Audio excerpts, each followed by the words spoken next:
Ano ba yan? Babalatuan mo si ate? Wow naman. Love niya talaga si ate. May balato ka. Sinabi ko sa kanya. Ano sinabi mo? Ano? Pahingi akong 500. Bakit? Kasi madami na siyang napamaskuhan. Sus, kita mo nga, love ka ni Ronnie. Love mo ba si ate? Ha? Ha? O, kiss mo nga si ate. Kiss mo si Ronnie pala. Ikaw yung binigyan eh. Hoy. Hoy.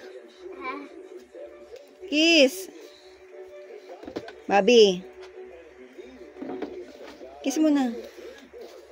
Si Ronnie. Oh. Hindi magkikiss. Aray ko. Ano na? Kiss mo na. Ang sakit.